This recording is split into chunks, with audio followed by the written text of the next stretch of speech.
നയനയുടെ സംശയങ്ങളൊക്കെ തീർക്കാനായിട്ട് നയന പല രീതിയും ശ്രമിക്കുന്നുണ്ട്. തലവേദന അഭിനയിച്ചു കിടക്കുന്ന നയനയുടെ അടുത്തോട്ട് ദേവയാനി ചെല്ലുന്നുണ്ട്. നയനയ്ക്കൊന്ന് വെയ്യ എന്ന് തോന്നിയാൽ തന്നെ ദേവയാനിയുടെ പകുതി ശ്വാസവും പോകുന്ന ഒരു അവസ്ഥയാണല്ലോ. അങ്ങനെ നയനയെ ചെന്ന് തൊട്ട് നോക്കുന്നൊക്കെയുണ്ട്.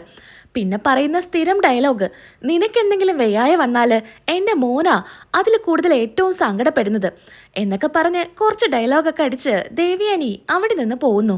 പിന്നീടായിട്ട് എങ്ങനെയെങ്കിലും നന്ദു പോലീസ് ട്രെയിനിങ്ങിന് പോവരുത്, അവളൊരു എസ് ഐ ആയാല് എല്ലാ കള്ളക്കളികളും അവള് പൊളിക്കുമെന്ന് അനാമികയ്ക്കും വേണുവിനും രേവതിക്കും നന്നായിട്ട് അറിയാം. അതുകൊണ്ട് തന്നെ അച്ഛനും അമ്മയും മോളും നല്ലൊരു പ്ലാനൊക്കെ ആയിട്ട് മുന്നോട്ട് പോകുന്നുണ്ട്. അവളുടെ പേരിൽ ഒരു കേസ് ഉണ്ടായാല് പിന്നീട് അവൾക്ക് ഇതിനൊന്നും പോവാൻ പറ്റില്ല. അതുകൊണ്ട് തന്നെ അവളെ ഏതെങ്കിലും രീതിയിൽ കൊടുക്കണം എന്ന് വേണു അനാമികയോട് പറയുന്നുണ്ട്. അതിനായിട്ട് ഒരു കള്ളക്കേസ് ഉണ്ടാക്കി നന്ദുവിനെ അറസ്റ്റ് ചെയ്യിപ്പിക്കുന്നുണ്ട്. ഇതറിഞ്ഞ് അനാമികയ്ക്കും വേണുവിനും രേവതിക്കും വല്ലാത്ത സന്തോഷമായിരിക്കും. അനാമികയാണെങ്കിൽ അത് ജലജയുടെ അടുത്തും പറയുന്നുണ്ട്. മോളിന്ന് വല്ലാത്ത സന്തോഷത്തിലാണല്ലോ. ആ അപ്പച്ചി, ഇന്ന് ഞാൻ വല്ലാത്ത സന്തോഷത്തിലാ. എന്താണെന്നറിയോ, അവളുണ്ടല്ലോ ആ നന്ദു, അവൾ ഇനി എസ് സി ഒന്നും ആവാൻ പോകുന്നില്ല. അവളെ പോലീസ് അറസ്റ്റ് ചെയ്തു. ആഹാ, ഇതെന്തായാലും ഒരു സന്തോഷ വാർത്തയാണല്ലോ. എന്തായാലും അവളുടെ ചേച്ചിമാർക്ക് ഇതൊരു ദുഃഖവാർത്ത തന്നെയായിരിക്കും. അതുമാത്രമല്ല, അവളൊരു വനിതാ എസ് സി ആയിക്കഴിഞ്ഞാലേ പിന്നെ നിലത്തൊന്നും ആയിരിക്കില്ല ഇവിടുത്തെ മരുമക്കള്. അതെ അപ്പച്ചി, അവൾ ഒരിക്കലും ഒരു എസ് ഐ ആവാൻ പോകുന്നില്ല. പേരിൽ കേസൊക്കെ ആയിക്കഴിഞ്ഞാല് പിന്നെ എങ്ങനെയാ അവൾക്ക് ട്രെയിനിങ്ങിനൊക്കെ പോവാ?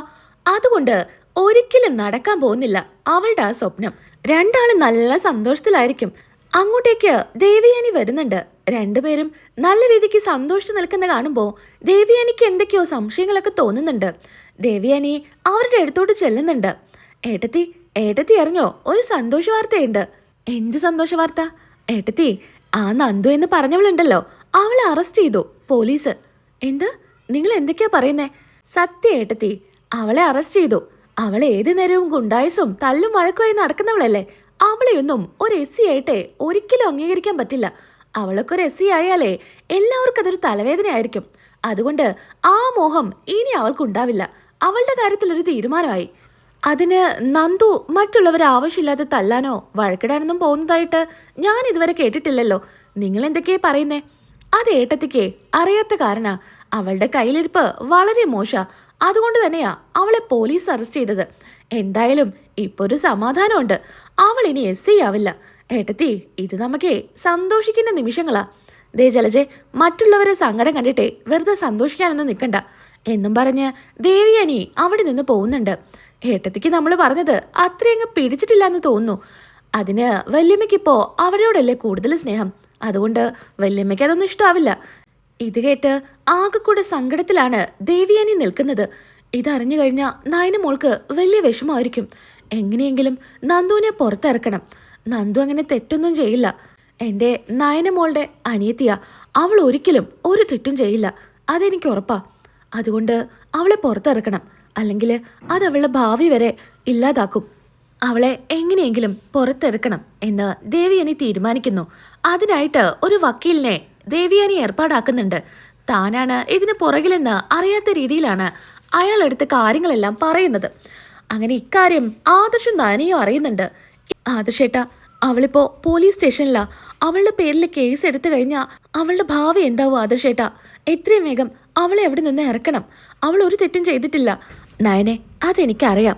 നീ എന്തിനാ ഇതോർത്ത് വിഷമിക്കുന്നത്? അവളെ വേഗം തന്നെ പുറത്തിറക്കാം എന്നൊക്കെ പറയുന്നുണ്ട് ആദർശ്. എന്നാ അവരെത്തുന്നതിന് മുൻപ് തന്നെ അവിടെ വക്കീലെത്തുന്നുണ്ട്. പുറത്തിറക്കാനുള്ള കാര്യങ്ങളെല്ലാം വക്കീല് ചെയ്യുന്നുണ്ട്. ഇത് കണ്ടായിരിക്കും അങ്ങോട്ടേക്ക് നയനയും ആദർശും വരുന്നത്. അപ്പോഴേക്കും നന്ദുവിനെ പുറത്തിറക്കി കാണും. നന്ദുവിനോട് ചോദിക്കുന്നുണ്ട്, നന്ദു, ഈ വക്കീല്? അറിയില്ല ചേച്ചി. അപ്പോ ചേച്ചി പറഞ്ഞു വിട്ടതല്ലേ? അല്ലല്ലോ മോളെ, ഞങ്ങൾ പറഞ്ഞു വിട്ടിട്ടില്ല. അറിയില്ല. അങ്ങനെ വക്കീലിൻ്റെ അടുത്തോട് പോയി ചോദിക്കുന്നുണ്ട് ആദർശ്. ഇയാളെന്നെ ആരെ ഏർപ്പാടാക്കിയത്? അതെനിക്ക് പുറത്തു പറയാൻ പറ്റില്ല. എന്തായാലും നിങ്ങൾക്ക് വേണ്ടപ്പെട്ട ഒരാൾ തന്നെയാണ് എന്നും പറഞ്ഞ് വക്കീൽ പോകുന്നുണ്ട്. ഈ സമയത്ത് വല്ലാത്ത സങ്കടത്തിലാണ് നന്ദു നിൽക്കുന്നത്. ചേച്ചി അങ്ങ് കെട്ടിപ്പിടിച്ച് കരയുന്നുണ്ട്. മോളെ സങ്കടപ്പെടാതിരിക്കുക ചേച്ചി. ഈ ഒരു സാഹചര്യത്തിൽ ഇങ്ങനെയൊക്കെ നടന്നു കഴിഞ്ഞാൽ എൻ്റെ ട്രെയിനിങ് എന്തായിരിക്കും? എനിക്ക് എസ് ആവാൻ പറ്റുമോ എന്നൊക്കെ ഇങ്ങനെ സങ്കടത്തോടു കൂടി ആദർശനോടും നയനയോടും പറയുന്നുണ്ട്. മോള് സങ്കടപ്പെടാതിരിക്കുക, ഇപ്പൊ കുഴപ്പമൊന്നുമില്ലല്ലോ എന്നൊക്കെ പറഞ്ഞ് സമാധാനിപ്പിക്കുന്നു. എന്നാലും നയന ആദർശിന്റെ അടുത്ത് ചോദിക്കുന്നുണ്ട്, ആദർശേട്ടാ, അപ്പോ ആരായിരിക്കും ഇവളെ പുറത്തിറക്കി കാണാ?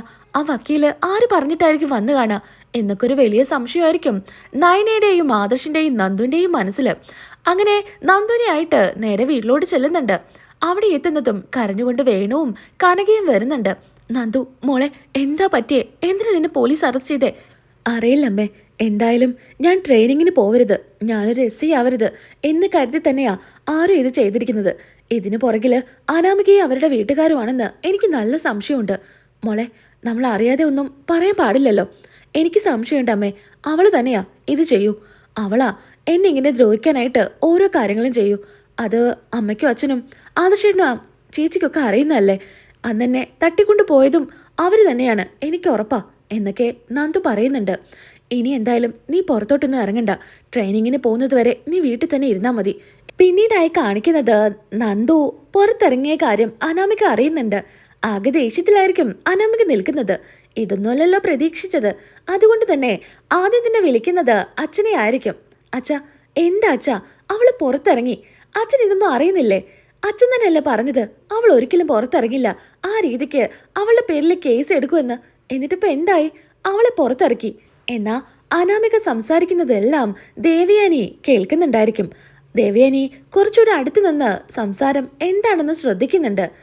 അച്ഛനെ ഒരു കഴിവുമില്ല, എന്തൊക്കെ പറഞ്ഞാലും അവൾ എങ്ങനെയെങ്കിലും ഊരിപ്പോരും. അന്ന് അവളെ കെട്ടിത്തുക്ക എന്ന് പറഞ്ഞപ്പോഴും ഇത് തന്നെയാ നടന്നത്.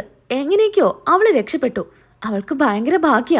എന്തായാലും അവൾ ഇനി എസ് ആയാല് അച്ഛാ, ഇതിനൊക്കെ പ്രതികാരം അവള് വീട്ടും.